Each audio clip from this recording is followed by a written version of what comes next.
Hai guys, ketemu lagi di Genius Learning Podcast. Zep, ya sih. Jadi yang belum tahu Genius itu adalah bimbel online, tempat kita persiapan buat UTBK ya. Jadi buat teman-teman yang mungkin belum daftar di Genius, ya udah langsung aja buat daftar ya. Karena Oke, jadi hari ini tuh kita bakal bahas topik yang mungkin jadi bahan diskusi kalian lah selama ini, penting atau enggak. Tapi penting atau enggaknya nih topik yang mana, ada banyak kan sebenarnya untuk UTBK. Nah, jadi gue udah mendatangkan 2 orang spesial nih hari ini. Ada Rino dan juga Lukman. Halo. Halo. Ma, aku masuk TV, Ma. Rino kalau di Genius tutor apa? Sebagai tutor fisika. Kalau Lukman? Tutor sejarah. Dan gue tutor pengenalan matematik dan pengetahuan kuantitatif di Genius. Gitu. Oke, jadi terkait pelaksanaan SNBT 2023 yang terbaru ya. Pertama tuh perubahan subtesnya. Ntar dulu, tadi ngomong tutor penalaran pengetahuan kuantitatif. Emang masih ada? Ada. Kan penalaran. Oh, iya. Ada 3 jadinya, penalaran kuantitatif, pengetahuan kuantitatif sama penalaran matematik. Banyak ya emang ya. Iya. Ya itu pokoknya. Subtesnya coba subtes. Ya, dari subtes ya. Subtesnya ternyata cuman TPS doang. Tapi di TPS ini ternyata nggak seperti TPS yang dulu-dulu ya, yang tahun sebelumnya. Ada lebih banyak, ada 7 ya kan? Nah, tapi 7 ini sebenarnya terbagi ke dua domain. Ada yang TPS yang kayak yang lama-lama plus ada literasinya. Jadi ada soal-soal bacaan yang mungkin kalau dilihat kayak panjang banget. Ini yang bikin mereka teksnya panjang-panjang, pusing banget ngerjainnya. Nah, kalau menurut kalian gimana nih? Mungkin dari siapa dulu? Gimana, silakan. Perubahan ini nih. Ya, sebetulnya gini sih. Kalau soal bacaan ya, itu kan sebetulnya soal bacaan tuh kan momok kita dari SD SMP itu kan udah males ya baca. Kenapa ya? Nggak tahu, padahal males. Dengar soal cerita gitu, soal bacaan ya, kayak ini ya. Kalau matematik soal cerita oke lah, susah bikin modelnya gitu ya. Kalau bahasa Indonesia tuh biasanya ini bacaan males, panjang, harus nanti yang dimaksud pada paragraf pertama ternyata ya cuman menanyakan satu detail dari teks yang udah panjang banget. Tapi sebetulnya akhirnya kan kita jadi terbiasa, jadi lama-lama jadi biasa gitu. Kenapa biasa ya? Karena latihan gitu. Kayak misalnya gini deh, kita misalkan gue mau baca textbook gitu. Misalkan textbook kan biasanya tebal-tebal ribuan halaman gitu. Tapi kan sebetulnya nggak perlu gue baca semua juga untuk gue dapetin infonya. Nah, gimana caranya supaya gue sampai ke gue perlu infonya cuma ini doang? Ya latihan. Gak ada cara lain, latihannya dicobain terus, baca terus. Kalau menurut Bapak Lukman? Ya perlu ada persiapan khusus nggak sih untuk sebenarnya kayak tadi momok itu ya. Gue juga bingungnya karena kita memang tidak terbiasa membaca. Iya. Kita tuh kemampuan. Kita ya. Masyarakat Indonesia. Enggak kayak apa ya? Padahal setiap sehari-hari juga kita kan membaca kan. Tapi kalau ketemunya dalam tes itu kayak udah mental blocking duluan. Ya, setuju. Oh, ini udah panjang pasti ruwet, ribet apa segala macam. Padahal kalau kita sudah biasa, apalagi tadi seperti kata Rino, kita berlatih. Gimana sih cara kita bisa menemukan informasi dan cara membaca yang efektif tuh kayak gimana? Itu pasti akan jadi lebih mudah untuk kita mengerjakan soal-soal literasi. Oke, berarti gimana cara kita untuk memahami informasi apa yang lagi diomongin, konteksnya lagi ngomongin apa, kayak gitu ya. Nah, terus gimana dengan dihilangkannya TKA nih? Hubungannya dengan yang tadi, kan ada bacaan ya. Kalau kita mikirin kan bacaan sebenarnya bisa macam-macam gitu. Nah, gimana nih hubungannya dengan nggak ada TKA, dan apakah si TKA itu masih berkontribusi terhadap persiapan mereka nanti? Ini jadi nyambung videonya itu ya? Regina Mangyoki sama siapa satu lagi? Julio. Tapi kalau gue gini sih, pertama gue sedih sih. Nggak ada TKA tuh sedih sih. Sedihnya di bagian mana? Karena ya jadinya kayak cuman gue meminjam kata-katanya Mas Pras. Yang diujikan itu cuma bare minimum. Jadi lo kan literasi sama numerasi kan sebetulnya itu harusnya semua orang mampu. Kemampuan dasar yang semua orang harusnya sudah. Iya, nggak perlu diujikan gitu. Berarti cukup menyedihkan gitu bahwa itu sampai jadi tesnya di kuliah gitu Iya. ya, di tingkatan yang cukup tinggi gitu. Lu buat masuk kuliah tesnya cuma itu doang dalam tanda kutip. Dan nggak ada kemampuan untuk inquiry secara saintifik gitu. Ya di science kan kita ya termasuk, maksudnya bukan cuma natural science ya, social science juga. Itu kan di situ kemampuan inquiry-nya, kemampuan ngolah informasi, kemampuan segala macamnya kan jadi terasah dan jadi teruji juga gitu kalau ada si TKA. Nah, terus yang nomor 2, sebetulnya kalau menurut gua yang paling menarik itu di SNBT sekarang adalah itu tuh mundur satu langkah. Jadi yang tadinya cuman dari masalah nemuin solusi. Jadi ada pemodelannya dulu nih. Pemodelannya dulu nih. Nah, itu dulu sempat ada sih soal fisika yang begitu. Tapi termasuk sangat jarang lah.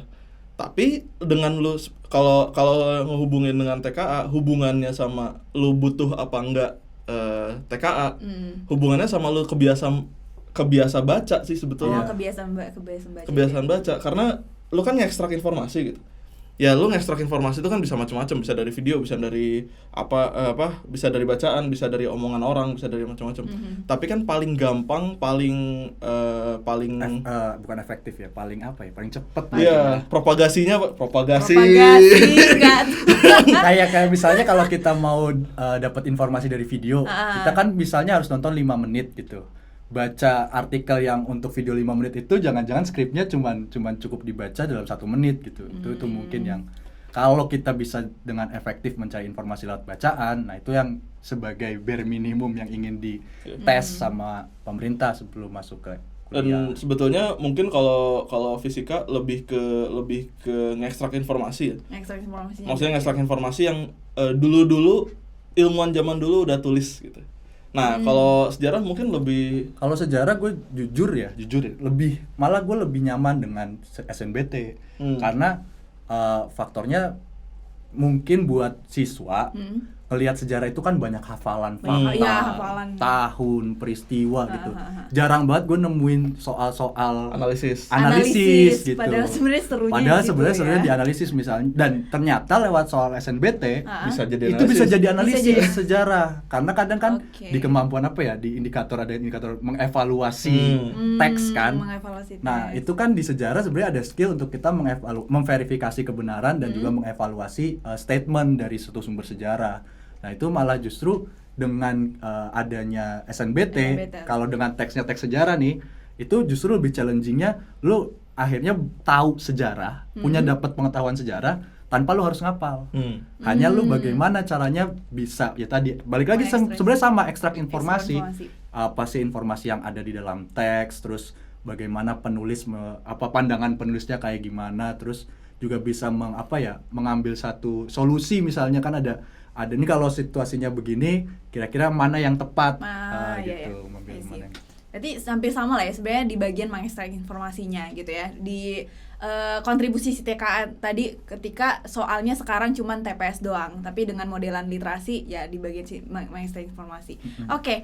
Nah, terus sekarang kita ngomongin strateginya nih, mungkin lebih spesifiknya gitu kan. Ketika anak-anak ngelihat soal yang bacaan kayak gitu, kemampuan apa sih yang mereka harus miliki lah gitu, kemampuan spesifiknya ketika supaya bisa jawab soal kan itu Pak Dairi gitu kan, supaya bisa jawab soalnya.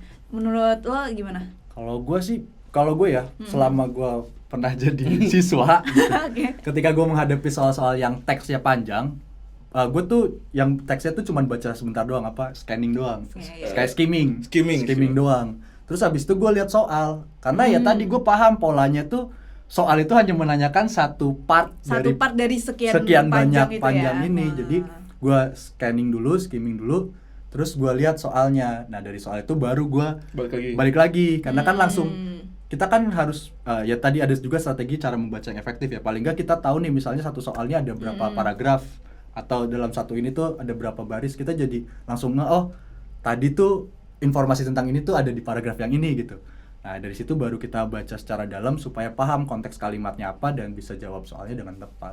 Oke. Ya, kalau dari lo terbiasa sih. Kalau gue intinya mah ya ya makanya tadi gue langsung neketin latihan di depan gitu. Iya. Ya karena kalau gini deh, lu misalkan lu baru bisa naik sepeda gitu misalkan. Lu baru bisa naik sepeda, pasti kan lu pasti jalannya gini-gini dulu kan, Ya, goyang-goyang agak-agak. dulu kan. Nggak mungkin langsung langsung lempeng gitu. Iya betul. Langsung Terus- semakin di depan. Terus rodanya ada roda bantuan dulu, ada roda 4 dulu, terus roda 3 dan segala macam gitu. Pada akhirnya bisa Pada akhirnya bisa dengan semakin apa di sih? depan. Ya dengan latihan gitu. Iya. Dengan membiasakan gitu. Latihan tuh supaya kita biasa. Berarti tipsnya 1, belajar. Enggak, menurut gua ini tuh dua hal. Dua hal. Belajar itu kan lu dapat informasi yang baru, Ya. ya kan? Terus mengaplikasikannya lewat latihan. Sekarang gini deh, gue balik lagi ke yang sepeda gitu. Ah. Pas lu belajar sepeda, lu pas masih roda 4, sebetulnya lu tahu gimana caranya, tapi lu nggak bisa. Iya, tahu gimana caranya tapi nggak bisa. Iya kan? Setuju. Iya, iya. Jadi gimana caranya supaya bisa latihan? Jadi belajarnya udah nih, lu udah tahu informasinya nih, Oke. belajarnya udah. Nah selanjutnya ya latihan supaya jadi biasa. Nah sekarang konteksnya TPS, kemampuan yang perlu dipelajari itu relatif jauh lebih sedikit daripada kalau ngomongin Betul. TKA. Ngomongin TKA ya, Betul, betul. betul. Misalkan gue ngomongin TKA fisika gitu, misalkan gue ngomongin mekanika, lu harus ngerti hukum Newton, lu harus ngerti Babnya banyak lah gravitasi, istilahnya. banyak yang harus Detail-detailnya juga Ah, lebih banyak ya. Gitu pun sejarah. Iya. Dari Praksara nih sampai reformasi 2001. Nah, sekarang dengan sistem yang sekarang sebetulnya kemampuan itunya jadi berkurang sehingga porsi belajarnya itu bisa dikurangin. Porsi latihannya dipanjangin. Nah, Iya. karena intinya adalah membiasakan diri gitu. Kalau menurut gua begitu sih. Oke. Jadi sebenarnya kalau misalnya kita ngelihat dari sisi penalarannya, ya TKA itu sebenarnya bisa dipakai untuk berbagai konteks yang mungkin selama ini orang mikirnya oke matematik nih gini gitu. Tapi kadang mereka nggak bisa koneksiin kan. Kayak koneksiin berapa bab di matematik dengan ternyata banyak konteks yang mungkin di sosum, di saintek yang juga mereka jadinya informasi jadi nggak ngerti ini lagi ngomongin apa sih sebenarnya gitu kan. Nah dengan adanya dia mungkin dia belajar walaupun porsinya yang tadi lo bilang ya nggak sebanyak mungkin kalau tesnya ada TKA, tapi seenggaknya itu bisa ngebantu juga ketika dia nanti ngerjain soal TPS gitu ya. Oke, nah itu gue kepikiran ternyata tadi ketika kita ngomongin memahamin bacaan. Nah ada satu pertanyaan waktu itu dari anak-anak ketika gue live class, gimana cara ngekstrak, gimana supaya dia bisa tahu apa informasi yang sebenarnya diketahui, apa yang gitu, ternyata itu mereka nggak bisa gitu. Padahal dari SD ya. Nah, gue pas dari SD mungkin ya, kalau misalnya itu sering banget kalau guru gue dibilang tulisin diketahui, Ya, iya nggak sih? Tapi Tapi kemarin baru gue ngeh kalau itu ada framework namanya framework Polya ya. Yes. Nah, yang pernah lo omongin juga kalau nggak salah di podcast lagi ngomongin, pokoknya SNBT inilah. Gue pernah Ini sih, pernah bahas itu? gue sempat ngomongin ini di live class. Ramon juga sempat ngomongin ini di live class. Intinya sebetulnya tapi sebetulnya si Polya ini tadinya spesifik buat matematik.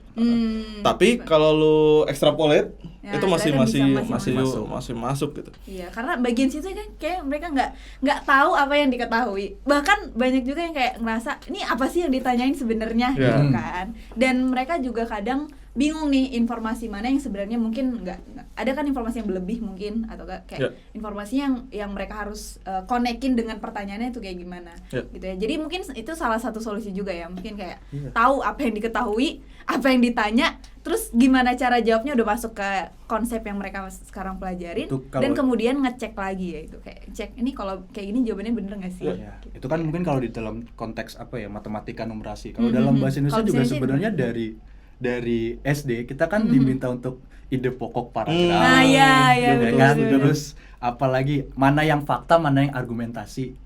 Kan kita opini. Bedanya opini dan fakta itu kan biasanya selalu jadi soal juga ya. Dari SD kayaknya sampai SMA materi bahasa Indonesia selalu tentang bacaan. Bumi itu bulat, fakta atau opini? Aduh. Kalau bumi datar man. Konspirasi. Gimana? Ada di video yang lain. Nanti bakal dibahas ya. Enggak. Oke. Tapi ya maksud gua sebenarnya kita dari SD, SMP, SMA itu ya yang tadi berkata Rino, sebenarnya semua yang dites di dalam TPS sekarang atau SNBT sekarang itu skillnya itu pernah kita pelajari semua gitu. Tinggal kita ngebiasain diri gitu ya. Berlatih gitu loh. Praktek gitu loh, praktek dari. Tapi juga sebetulnya yang menarik juga soal praktek ini, gue kadang-kadang mikir gini juga, gue bisa misalkan kemampuan fundamental gue ada di level segini nih, itu bukan cuman gara-gara gue belajar fundamentalnya, tapi gara-gara gue belajar fisika gitu. Ya. Kebayang gak sih? Iya kan, konteksnya itu membantu juga. Membantu Pengetahuan yang tadi lu udah inquiry selama ini gitu, itu akan sangat membantu. Kayak tadi gue cerita sama Butet, gue kadang kalau baca buku teks bahasa Inggris, itu gue kadang ada kata-kata yang gue nggak tahu. Tapi karena ini ngomongin sejarah, misalnya sejarah yang gue familiar, sejarah kemerdekaan misalnya. Kontekstualis aja dulu. Iya, kontekstualis aja dengan seluruh teksnya gitu loh. Baru gue bisa paham. Intinya nih gue paham ini tuh ngomongin apa. Meskipun masing-masing diksinya atau katanya. Diksinya kayak mungkin kalau satu kalimat disebutin jadi ngerti gitu. Jadi Tapi ngerti. kalau cuman diksi ini doang mungkin ada aja yang kita nggak tahu ini Iya. diksi ini maksudnya apa gitu ya. Oke. Nah, terus pertanyaan berikutnya nih, ada bacaan saintek sosum ya, mungkin nanti bisa aja anak saintek dapatnya sosum gitu kan, tapi kita nggak tahu kan. Nah, karena sebenarnya yang diuji adalah penalarannya gitu. Nah, kalau misalkan dari lo berdua nih, ada nggak sih tips khusus buat memahami teks saintek dan juga teks sosum? Kalau khusus ya mungkin sebenarnya secara umum sama gitu. Secara Tapi umum sama ya. tadi balik lagi, ketika lu menemukan konsep-konsep yang khas soshum misalnya, kayak di sosiologi itu kan banyak apa namanya? Konflik. Ya ada konflik, ada istilahnya apa segregasi sosial, ada apa namanya kayak gitu kan, aneh ya kadang-kadang ya. Tapi balik lagi, lu tuh nggak perlu juga misalnya harus tahu masing-masing konsep, tapi lu pahami sebagai sebuah bacaan, sebagai sebuah konteks gitu. Nah, dan dari situ kayak contoh kemarin ada kata yang sukar gitu loh dan jarang dipakai di dalam satu teks tuh, kata galib misalnya. Galib kan orang jarang pakai ya, tapi kalau lu lihat dalam konteks, oh perbuatan itu tiada galib dilakukan orang-orang. Jadi agak kebayang. Jadi agak kebayang sih, benar. Atau tadi Gue masih nggak kebayang apaan. sebuah perbuatan yang tiada galib dilakukan oleh banyak orang. Itu Berarti apa? kan jarang. Oke. Sesuatu yang jarang dilakukan, Jarang tidak dilakukan galib tuh jarang Oke. dilakukan. Tapi kalau doang, galib tuh arti berarti sebenarnya apa? umum, sering dilakukan orang-orang. Kalau tidak galib kan kebalikannya. Nah, itu kan penalaran lagi kan. Iya, Kadang-kadang iya. penalaran kayak gitu. Terus lu tadi ada apa, menambatkan gitu. Iya, jadi waktu itu kan gue bahas soal tentang kambing. Nah, terus bahasanya gini, kambing ditambatkan. Nah, pokoknya dia mau makan rumput nih. Jadi supaya daerahnya maksimal tuh dia harus ditambatkannya sepanjang berapa meter gitu kan. Nah, setelah gue ngejelasin, anak-anak tuh kayak nggak ngerti. Terus gue bingung kan, nih mereka nggak ngerti kenapa. Ternyata gara-gara mungkin di awal. Jadi setelah kayak gue mikir-mikir, ini anaknya kayak bingungnya di bagian mana sih, bagian konsepnya atau sebenarnya mereka nggak bisa visualisasiin gitu kan. Ternyata mereka nggak ngerti di pemahaman teksnya. Teksnya tuh ngomongin gitu. apa. Ditambatkan tuh mereka nggak ngerti, itu pertama. Gue kira itu cukup umum. Nah, iya kan? Iya, Ternyata gue juga mikir. itu jangankan sampai ke konsep gitu loh. Tadi ngomongin memahami. segregasi sosial. Ada di apa misalnya ada kan kalau di berita gitu ya. Juga harus sering-sering baca berita, baca yang agak mendalam gitu, beberapa kayak The Conversation segala macam, web-web. Karena ya sering banget misalnya pas berita soal pemilu gitu, telah terjadi polarisasi di masyarakat saat pemilu 2024. Jadi polarisasi apa, mungkin anak-anak jadi bingung kan. Tapi kalau lihat konteksnya, Nah, itu baru gue mau masuk situ. ya itu memang sebenarnya dalam ilmu sosial tuh banyak ngambil konsep-konsep science gitu buat ngejelasin gejala fenomena yang sosial. Itu juga. Nah, kadang-kadang kita ya pahami dulu satu konteksnya ini ngomongin apa, terus ya visualisasi lagi ya. Pemahaman teksnya jadi penting dan penalarannya jadi penting. Kalau gue harusnya idealnya, gue nggak tahu soal nanti akan kayak apa kan. Iya, Iya, betul. kan. Tapi idealnya adalah soal nanti lu nggak perlu pemahaman konteks yang dalam. Wajarnya ya nggak sih? Karena kan dia karena si panitianya ngomong tidak ada TKA, terus apa namanya, terus cuman TPS doang. Sehingga kalau gue mikirnya setiap konsep apapun yang lu temukan di bacaan itu harusnya bisa dijelaskan pada bacaan itu. Iya. Jadi lu nggak usah overthinking bahwa oh ya nanti Bakal banyak yang fisikanya memusingkan gimana dia gitu ya. segala macam. Nah, tapi dengan lu lebih dulu ketemu, misalkan ada teks ngomongin gravitasi misalkan. Udah kebayang tuh gravitasi Nah, gitu lah. at least kan oke lah misalkan gua pakai asumsi bahwa SMA lu hancur semua gitu. Misalkan ya. Misalkan SMA lu hancur. Misalkan SMA lu hancur semua yang nonton. Gak pernah belajar lah, udah lulus mulu gitu lah istilahnya Misalnya. ya. Misalnya. Tapi kan SMP lu ya. ketemu gravitasi gitu. Maksud gua gitu. Jadi Iya. gua kadang-kadang kalau bikin soal juga jadinya oh ini ya udah kalau misalkan ada fisikanya gua anggap lu fisikanya fisika level SMP gitu. Nah, ya anggap aja kayak begitu gitu. Kayak misalkan gini, gua nggak, misalkan ada teks yang ngomongin tentang kecepatan misalkan. Tapi kecepatan itu kan konsep yang cukup umum untuk diketahui. Jadi ya wajar kalau itu nggak di-emphasize gitu, nggak di apa namanya, nggak dijelaskan ulang, sangat wajar. Tapi kalau ada konsep rumit misalkan kayak relativitas gitu, kalau nggak dijelasin justru aneh. Ya. Iya sih. Karena jadi nguji relativitasnya bukan nguji. Atau jangan-jangan teksnya ngomongin relativitas, tapi pertanyaannya tuh tidak menyangkut sama sekali dengan relativitas kan bisa. Jadi. Ya kan? Menyangkutnya tentang istrinya Einstein. Ya bisa jadi, bisa jadi kan gitu. Oke. Jadi kalau tadi menurut lo Rino sebenarnya nggak usah overthinking dengan detail fisikanya atau mungkin di sosumnya juga, tapi sebenarnya informasinya mungkin udah tersedia di sana lah gitu. Tapi yang diuji adalah lebih ke penerapannya. Dan ketika lo udah familiar dengan konsep-konsep di fisika, di sosum segala macam, lo akan jadi lebih mudah bagian penerapannya, lebih mudah untuk bagian baca teksnya atau mungkin memahami teksnya lagi ngomongin apa, itu akan jauh lebih mudah. Satu gitu lagi ya. sih gua nggak tahu bukan anak zaman sekarang masih relate apa enggak. Ya. Zaman Kayaknya kita tua banget ya. Gak sih? Tapi zaman gua kecil dulu kan belum ada HP gitu. Tuh, ya ada sih gua. Iya, Ya juga canggih sekarang. Ya. Masih pakai SLJJ ya buat telepon ya. Zaman gua kalau lagi buang air besar, itu sambil baca koran atau sambil baca majalah atau sambil baca. Kalau misalkan lupa bawa koran atau majalah, bacain botol sampo, lo tau gak? Ya. Ini komposisinya apa ya? Kalau gua sih nggak gitu. Tapi asli gue pernah ngelakuin itu tau. Kalau gua sambil mainin gayung.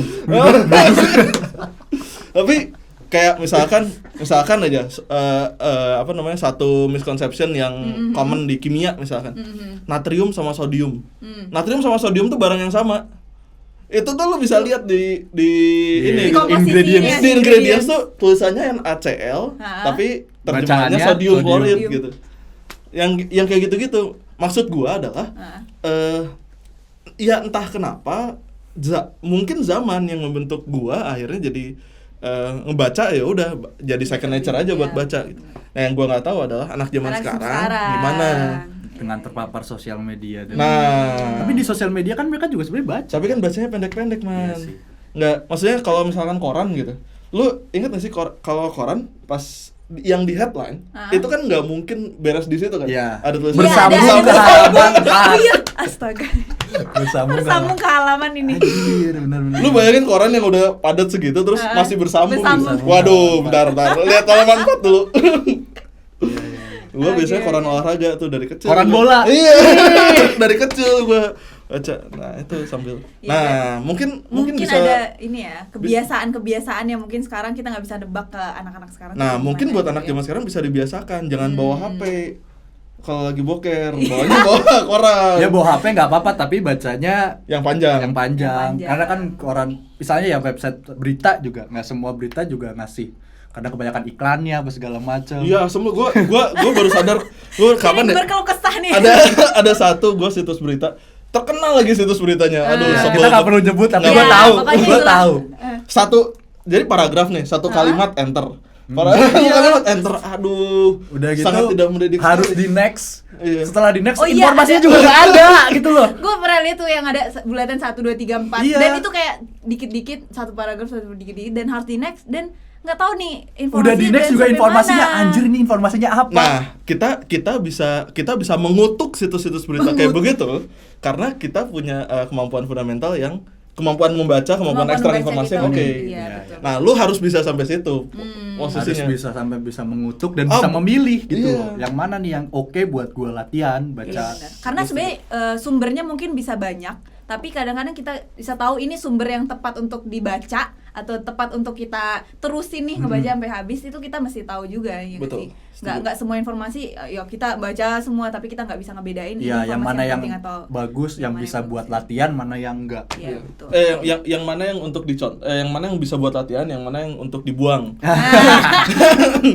Misalnya kayak dia akhirnya tahu oh ini jenis semuanya bisa dipakai untuk bahan belajar. Waduh, Asik. mudah-mudahan. Asik. Iya, iya. Oke, jadi tadi kita ngobrolin tentang si TK ini gimana sih pengaruhnya terhadap lo belajar atau lo persiapan buat SNBT gitu ya.